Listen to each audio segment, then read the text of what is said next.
Em tudo dai graças, porque esta é a vontade de Deus em Cristo Jesus para convosco. Isso está em 1 Tessalonicenses 5,18. Realmente é uma ordem que o Senhor está nos dando. E nós vamos ver que essa ordem é uma ordem fácil de ser cumprida, porque nós temos realmente muito a agradecer.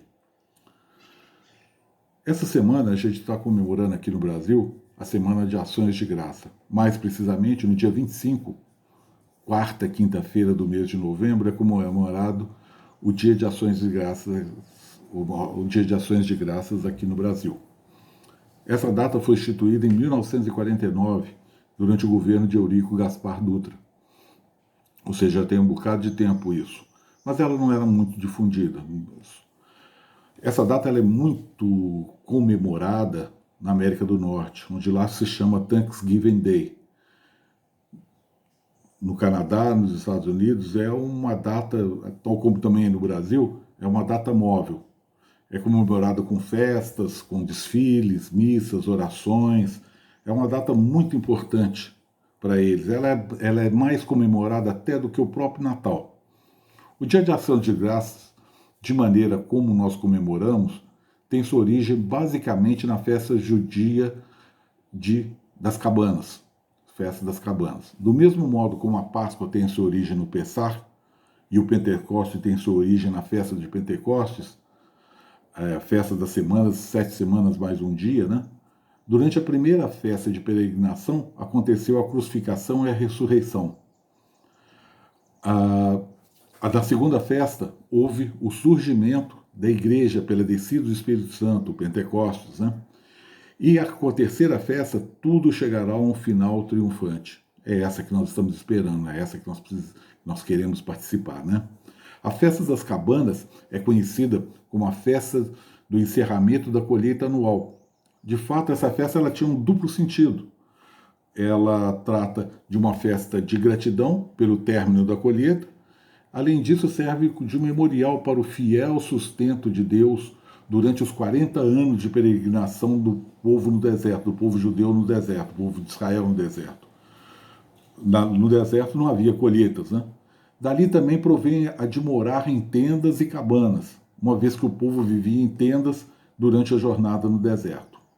Em Deuteronômio 2,7 fala o seguinte: pois o Senhor, o teu Deus, te abençoou em toda a obra das tuas mãos. Ele sabe que andas por esse grande deserto. Estes 40 anos o Senhor, teu Deus, esteve contigo, coisa nenhuma te faltou. Quando a gente se lembra dessa peregrinação do deserto, podemos verificar que Israel tinha amplas razões para poder agradecer a Deus por essa fidelidade, por essa provisão. Deus sustentou o seu povo, mesmo ele sendo infiel.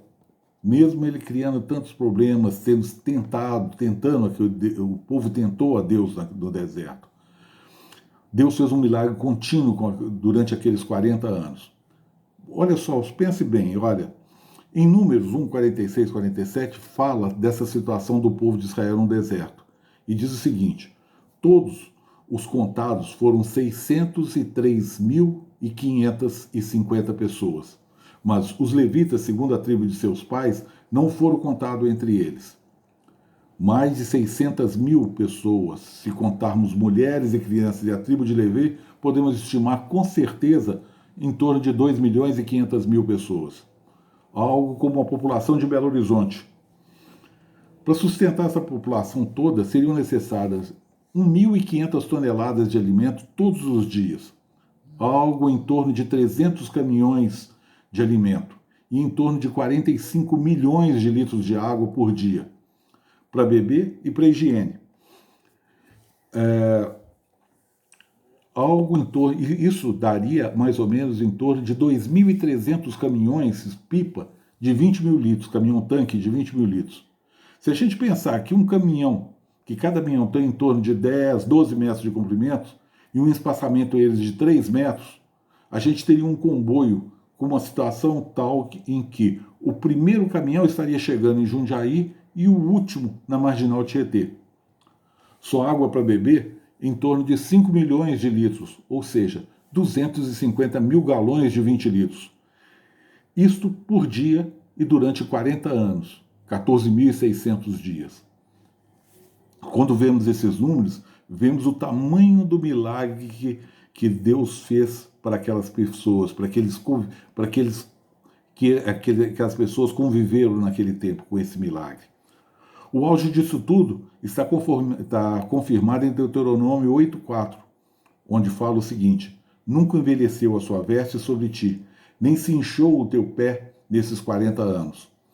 Já imaginou o estado de um calçado de alguém, de nós, 20 dias no deserto?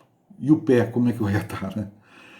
Realmente o povo tinha razões para agradecer a Deus por aquele tempo. Isso é válido para nós hoje.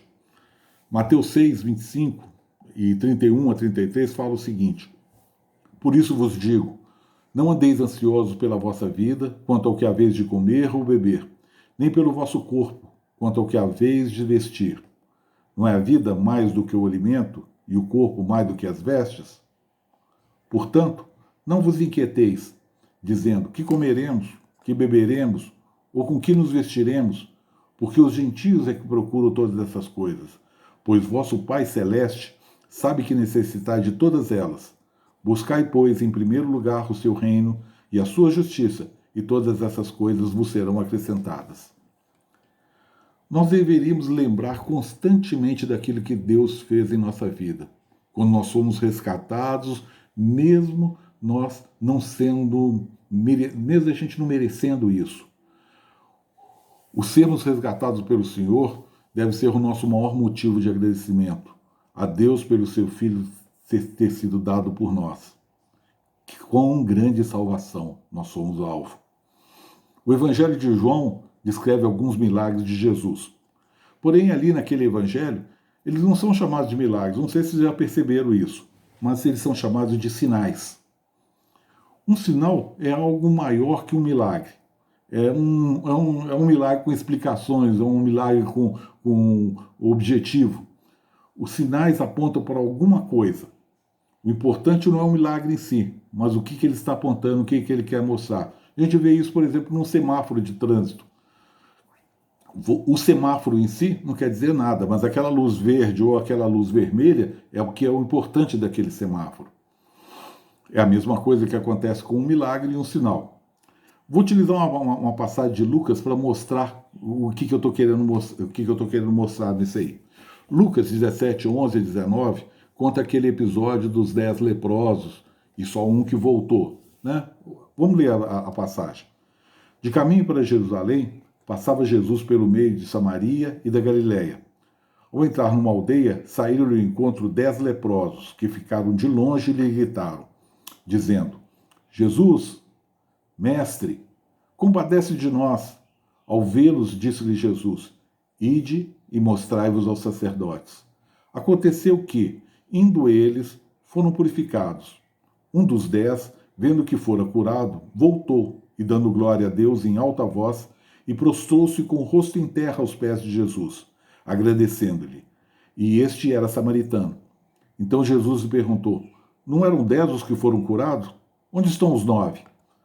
Não houve, porventura, quem voltasse para dar glória a Deus, senão este estrangeiro?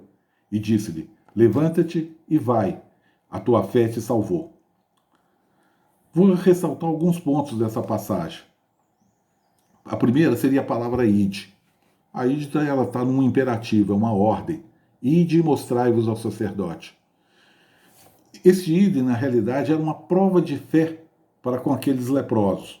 Sem fé é impossível agradar a Deus.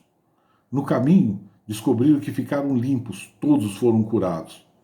O segundo ponto é, um dos 10, vendo que fora curado, voltou, dando glória a Deus em alta voz, e prostrou-se com o rosto em terra, aos pés de Jesus, agradecendo-lhes. Apenas um voltou, um samaritano. Aqui nos mostra um outro aspecto da fé, o espírito de gratidão.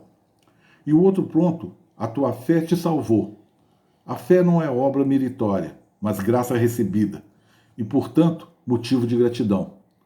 Salvar tem um duplo sentido, o de curar e o de redimir. Todos foram curados, os 10 foram curados. Este foi um milagre que o Senhor fez. mas apenas um voltou, apenas um foi redimido. O propósito, o objetivo foi alcançado, o objetivo foi apresentado. Hoje estamos em ações de graça pelo milagre de Deus que Deus está fazendo em nosso meio. Quantos milagres, quantas coisas têm acontecido durante esse período. Continuemos firmados na esperança que mais que um milagre o Senhor nos mostrará o seu propósito nas nossas vidas. Desenvolverá a nossa salvação, nos conformando ao seu Filho, para que possamos ser participantes da santidade do Pai. Nós realmente temos muito a agradecer. Deus os abençoe.